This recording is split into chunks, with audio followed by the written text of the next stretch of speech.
Hello नमस्कार, आप सभी का बहुत बहुत स्वागत है आज के इस वीडियो में। आज हम डीएलएड के सेकेंड सेमेस्टर के हिंदी के प्रश्नों को लेकर आए हैं। इसमें टॉप 50 प्रश्न रहेंगे आज। इसके सारे के सारे जो है ऑब्जेक्टिव प्रश्न होंगे। तो चलिए स्टार्ट करते हैं इसको आज, इस क्लास को। पहला प्रश्न हमारा है इसमें कि किस प्रणाली से छात्रों में सक्रियता बनी रहती है। शिक्षण की जो है कई प्रणालियाँ होती हैं। पढ़ाने की जो विधि होती है, प्रश्नोत्तर विधि है, अभिनय प्रणाली विधि है, गति प्रणाली या व्याख्या प्रणाली। अब इसमें कह रहा है कि कौन सी प्रणाली है जिसमें बच्चे जो है सक्रिय बने रहते हैं। तो ये होती है हमारी प्रश्नोत्तर प्रणाली। इसमें बच्चे जो है अपना जो भी उनका प्रश्न होता है उसको पूछते रहते हैं, उसमें सक्रिय रहते हैं। तो ये सबसे सक्रिय प्रणाली होती है प्रश्नोत्तर प्रणाली। ऑप्शन नंबर ए हमारा हो जाएगा राइट आंसर। ये प्रश्न 2022 में जो है आया था। अगला प्रश्न हमारा है कि जागृत शब्द का विलोम शब्द है। सुषुप्त, बी है विषुप्त, सी शयन और डी है चेतना। तो जागृत शब्द का जो विलोम होता है ये होता है सुषुप्त। ऑप्शन नंबर ए हमारा हो जाएगा राइट आंसर, सुषुप्त। अगला प्रश्न हमारा है तीसरा, निम्नलिखित में जातिवाचक संज्ञा है। पुस्तक, ममता, अच्छाई, सुरेश। तो इसमें जातिवाचक संज्ञा हमको बताना है। ये हमारा हो जाएगा पुस्तक। पुस्तक जो है ये है जातिवाचक संज्ञा है। और ये हो जाएगा व्यक्तिवाचक, और ये हो जाएगा भाववाचक, ये हो जाएगा बी और सी। अगला प्रश्न है कि बच्चों की शिक्षा ग्रहण करने के मार्ग में बाधक होने वाले भाव हैं। ऑप्शन है संकोच, बी झिझक, सी शर्मीला होना, डी उपयुक्त सभी। अब इसमें पूछा है कि बच्चों की शिक्षा ग्रहण करने के मार्ग में बाधक होने वाले भाव इसमें से कौन से हैं। तो इसमें संकोच भी होता है, झिझक भी होता है और शर्मीला होना भी होता है। ये सारे भाव होते हैं जो उसके जो है शिक्षा ग्रहण करने में बाधा होते हैं। तो ऑप्शन नंबर डी हमारा हो जाएगा राइट आंसर, उपरोक्त सभी। 5 नंबर का प्रश्न है पांचवा, भूतकाल के कितने भेद होते हैं। ऑप्शन ए 4, बी 6, सी 8 और डी है 10। तो भूतकाल के जो है 6 भेद होते हैं। इसमें ऑप्शन नंबर हो जाएगा हमारा बी राइट आंसर हो जाएगा। 6 इसके भेद होते हैं। 6वां प्रश्न हमारा कि उच्चारण शिक्षण का उपयुक्त अवसर है। ऑप्शन ए प्राथमिक स्तर, माध्यमिक स्तर, स्नातक स्तर या उपयुक्त तीनों। अब उच्चारण शिक्षण, अब इसमें उच्चारण शिक्षण का उपयुक्त अवसर इसमें पूछा है। तो ये प्राथमिक स्तर पे जो है उच्चारण का जो उपयुक्त अवसर होता है, मतलब बच्चों का जो उच्चारण करते हैं ये प्राथमिक स्तर पर होता है। तो ऑप्शन नंबर ए हमारा हो जाएगा राइट आंसर, प्राथमिक स्तर हो जाएगा। अगला प्रश्न हमारा है 7 नंबर का कि गोदान उपन्यास के लेखक कौन है।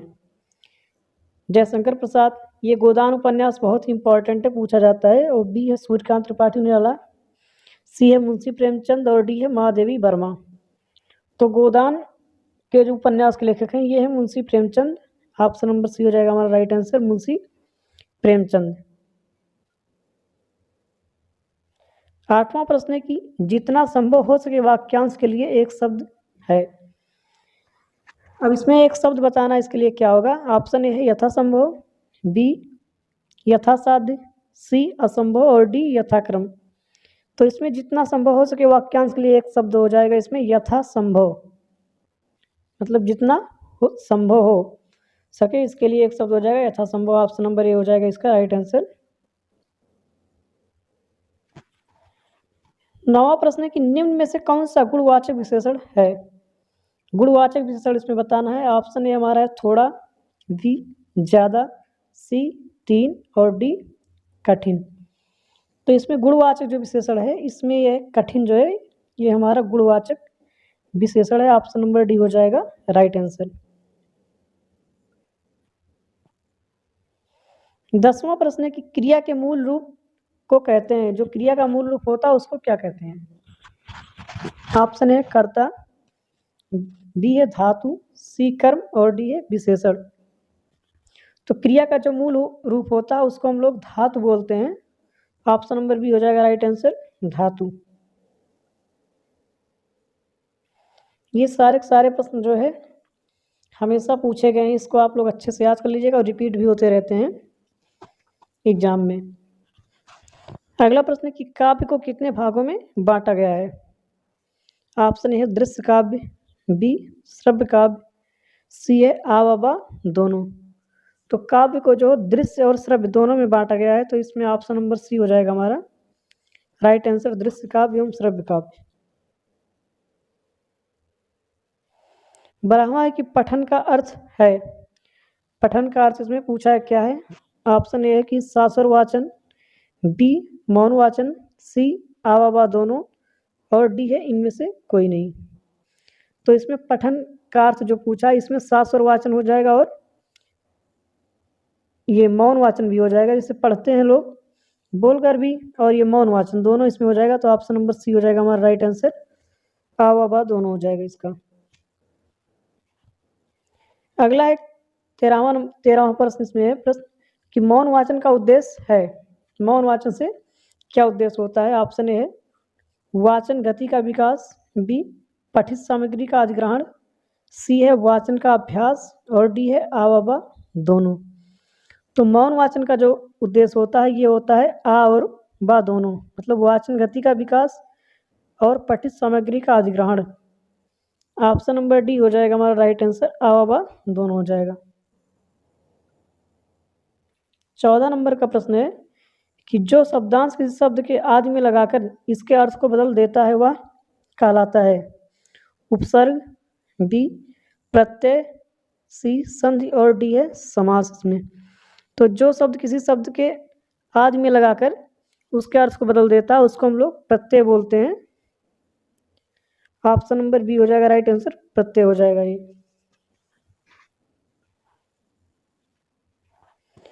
अगला प्रश्न की संज्ञा के स्थान पर प्रयुक्त होने वाले शब्द कहलाते हैं, मतलब संज्ञा के स्थान पर किसको प्रयोग किया जाता है। ऑप्शन ए संज्ञा, बी सर्वनाम, सी विशेषण और डी क्रिया।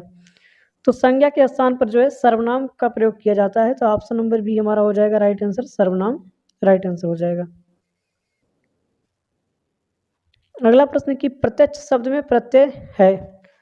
प्रत्यक्ष शब्द में कौन सा प्रत्यय है। ऑप्शन ए प्रति, बी प्रत्य, सी प्रा और डी प्रत।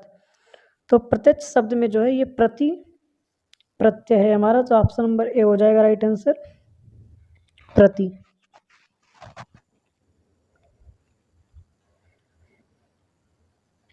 अगला प्रश्न कि पूर्ण विराम का प्रयोग किया जाता है।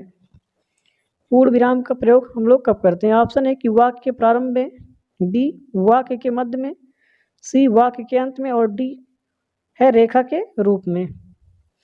तो पूर्ण विराम का प्रयोग जो किया जाता है ये वाक्य के अंत में करते हैं, कोई भी सेंटेंस जब पूरा हो जाता है। ये इसका राइट आंसर हो जाएगा ऑप्शन नंबर सी, वाक्य के अंत में पूर्ण विराम का प्रयोग किया जाता है। 18 नंबर का प्रश्न है कि निम्नलिखित में स्त्रीलिंग शब्द है। अब इसमें जो है कौन सा स्त्रीलिंग है इसको बताना है। ऑप्शन ए है मित्र, बी है सूचना और सी है उपहार और डी है अध्याय।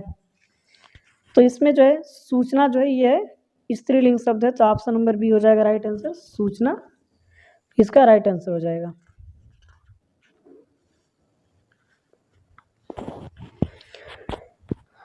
अगला प्रश्न हमारा 19 नंबर का कि चौराहा शब्द में समास है। चौराहा जो है कौन सा समास है। ऑप्शन ए है अव्ययी भाव समास, बी द्वंद्व समास और सी द्विगु समास और डी है तत्पुरुष समास। तो चौराहा जो है ये संख्यावाची है। तो इसमें जो है ऑप्शन नंबर सी हो जाएगा, जो संख्यावाची समास होता है ये होता है द्विगु समास। ऑप्शन नंबर सी हो जाएगा राइट आंसर। अगला प्रश्न कि कोई खड़ा है इस वाक्य में प्रयुक्त में कोई किस प्रकार का सर्वनाम है। ऑप्शन ए निश्चयवाचक, बी प्रश्नवाचक, सी निजवाचक और डी अनिश्चयवाचक। तो इसमें कोई खड़ा है इस वाक्य में प्रयुक्त में कोई किस प्रकार का इसमें सर्वनाम पूछा है। तो ये कोई अनिश्चयवाचक हो जाएगा। ऑप्शन नंबर डी हो जाएगा राइट आंसर। अनिश्चयवाचक सर्वनाम इसमें है।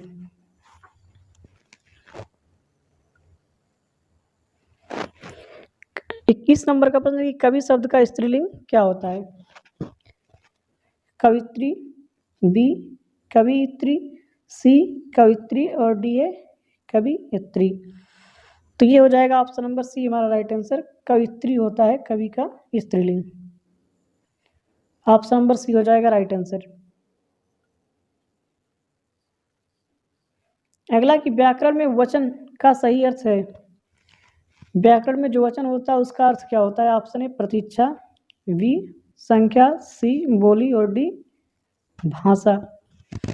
तो व्याकरण में जो वचन का अर्थ होता है ये होता है संख्या से है, तो ऑप्शन नंबर बी हो जाएगा राइट आंसर। संख्या हो जाएगा, इस संख्या से मतलब इसमें होता है।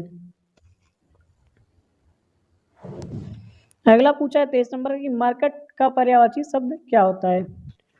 ऑप्शन ए पानी, बी पुत्र, सी मित्र और डी है बंदर। तो इसका जो पर्यायवाची होता है ये होता है बंदर। ऑप्शन नंबर सी हो जाएगा राइट आंसर। मार्केट का जो पर्यायवाची होता है ये बंदर होता है। अगला प्रश्न हमारा है कि निम्नलिखित में जातिवाचक संज्ञा इसमें बताना है कि कौन सा है इसमें। ये प्रश्न तो एक बार अभी आया भी था, तो इसमें हो जाएगा पुस्तक राइट आंसर हो जाएगा। ये जातिवाचक संज्ञा है। अगला प्रश्न है कि फा का उच्चारण स्थान है। फा का उच्चारण स्थान इसमें क्या है? कंठ, बी ओष्ठ और सी तालव्य और डी है मूर्धन्य। तो इसमें फा का जो उच्चारण स्थान होता है ये होता है ओष्ठ। ऑप्शन नंबर बी हो जाएगा राइट आंसर ओष्ठ।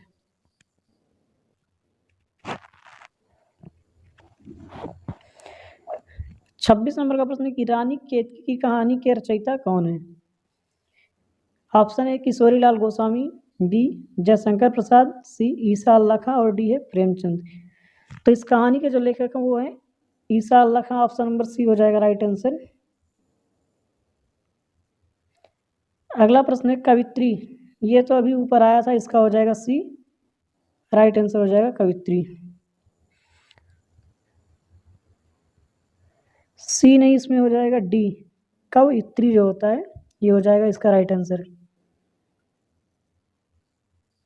अगला प्रश्न है कि व्याकरण में वचन का सही अर्थ, तो इसका संख्या हो जाएगा,